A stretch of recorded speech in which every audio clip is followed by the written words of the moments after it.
talk about the property market in India, but from a different perspective. We're not talking about buying property, we're talking about renting property.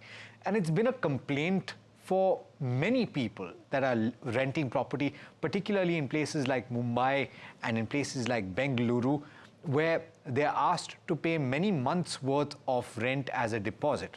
So, for example, if you're paying 50,000 rupees as rent, then you're asked to pay 2 lakh rupees as a deposit. But there is a rule that is coming into place. It is not yet in place, but it's coming into place that would restrict that, that would regulate that. And there are several other aspects to talk about as well. And these are the home rent rules of 2025. To talk about how this is being implemented and what the rules suggest, I'm joined by Rohit Jain, who's a managing partner at Singhania & Co.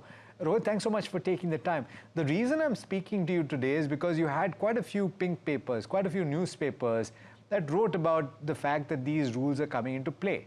Now, I remember having a conversation about this when the model rules were announced several months back, but implementation hasn't happened yet, right, Rohit? Yeah, hi, Alex. See, Alex, as per the Constitution, this is a list two subject. Entry 18 gives power to the states to enact how the rules regarding rents, tenancy, etc. will be governed. So it's a state subject. So you're absolutely right. There was a Model Tenancy Act that had been implemented, and now it is up to the states to implement those model rules at the respective state level. So, to our best knowledge, while there are news reports, but to give you a caveat, we have not really seen a notification from any state government implementing them till now. So maybe it's in process, but yes, the news report seems to be suggesting that states are going to come out with it soon. All right, so it's not out yet, but it's a step in the right direction. So it bears repeating and it bears talking about, right?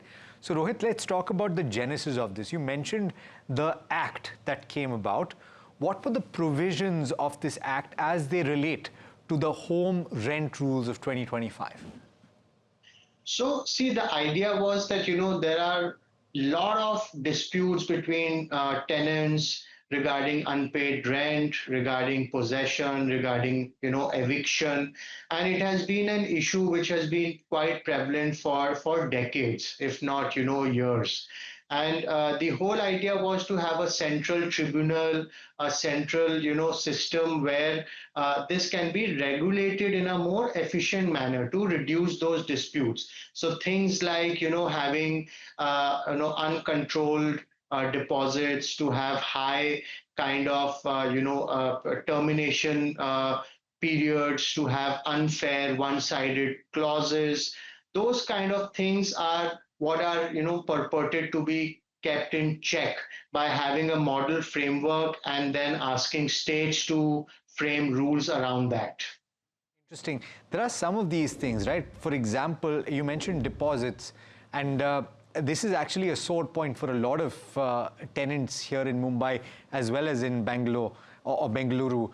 And it says the Model Act or the Model Framework talks about 2 months worth of rent, right? Is there any reason why states would deviate from this? Would they be able to deviate from this? So they would be able to deviate if I answer objectively, because under the constitution it comes within the powers of state, so they can. I would say a lot of this will be governed by the respective demand, supply, or economies of scale. As far as different states are concerned, places like Bangalore, Gurgaon, Bombay, where there is a higher demand of leases and tenancy as far as demand is concerned. Perhaps the rules may be less favored in favor of the tenants, but places where maybe Bihar, UP, where the tenancy or the demands are lesser, it may be more conservative in that sense. But states do have the power. And I guess, depending on the local economic factors, local, political factors, they may try to deviate from it. Understood. I want to talk to you about a few of these provisions as I read them out, right? And these are, of course, what are suggested by the model code, and we've just established that there could be deviations. But having said that, some of these relate to pain points that have been highlighted, which is why it's being suggested. The fact that you need to have a written agreement, the fact that you need to register said written agreement within a certain time frame. Rohit, it's a fact that a lot of people get into agreements that are verbal or that are not even registered, right? What are the pitfalls associated with something like that? So under law, if a rent agreement is more than 11 months, it has to be compulsorily registered, otherwise it is invalid. Now, Karnataka has come out with a recent notification on this part for sure, which we have cited, that even if it is less than 11-month agreement, Karnataka has made it mandatory to register it. Other states still have a requirement of registration above 11 months. And because of these non-registered agreements, there were a lot of disputes and claims against the parties which were not being verified because of non-registration. Now, Karnataka has taken the first lead to make it mandatorily registrable, even if it is less than 11 months. So that's one step which you can consider a positive step in this direction. Now, a couple of other things which relate to rent increases, and it says that rent can only be revised after 12 months and the landlord must provide written notice of at least 90 days, that is 3 months before the increase takes place. There are also rules about eviction. What have you come across from a legal standpoint, Rohit, where this is necessitated? See, Alex, if you ask me, the lease agreement stipulates the timelines. Lease agreement gives you how much will be the escalation, etc. So two aspects to it. One is the substantive part, that how much rent can be increased, how much time period, minimum you have to give before eviction or termination.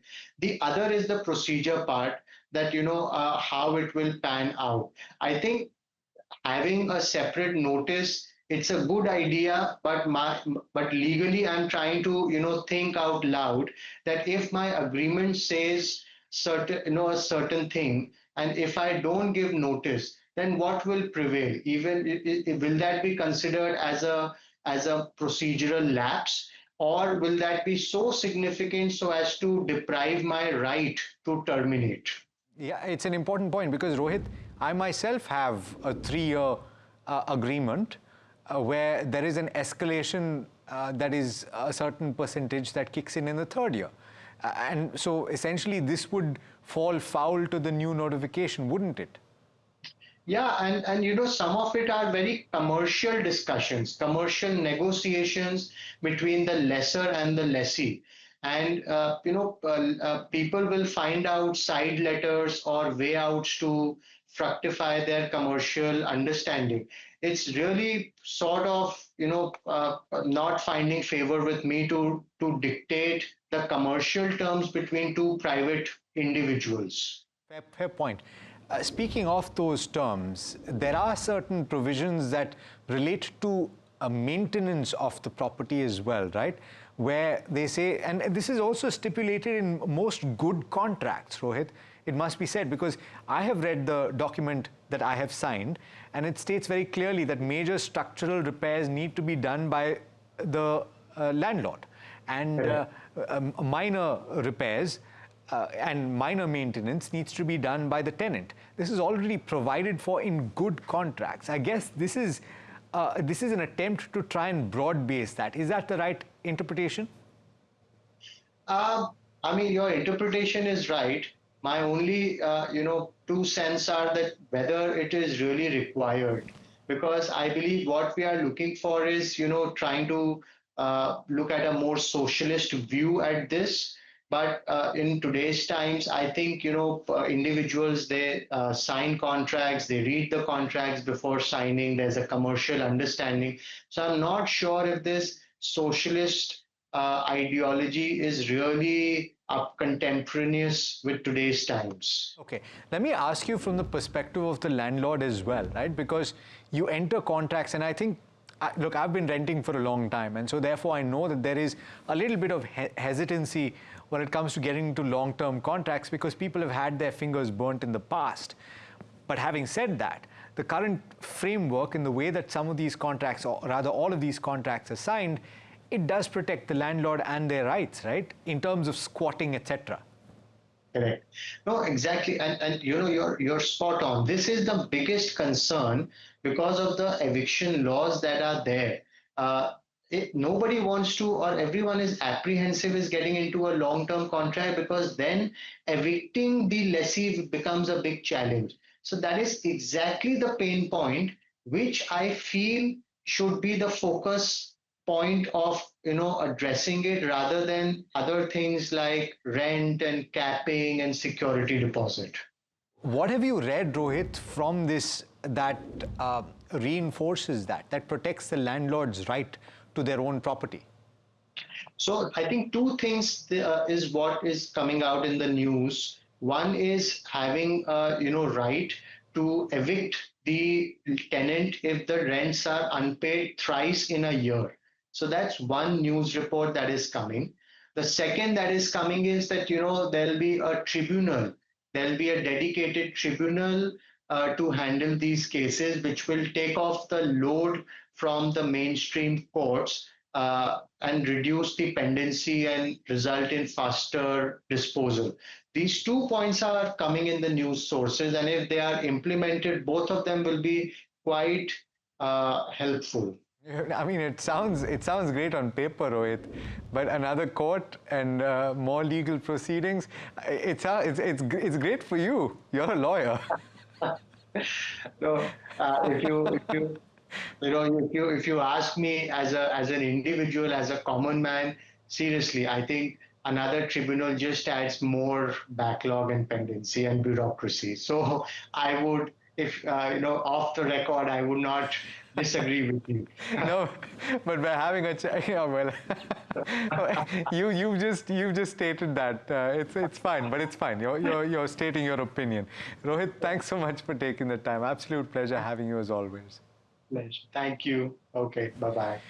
All right, well, that brings us to the end of this edition of Your Money Matters. Let us know what you think. If you've gotten into some of these contracts and if you've had pain points, some of the measures that have been pointed out about capping of rent or capping of deposits, let us know what you think about them and we'll discuss them in more detail. And by the way, we're happy to take up subjects that are of interest to you, so don't hesitate to write into us on any one of our social media platforms. We're listening. Do stay tuned. This is NDTV Profit.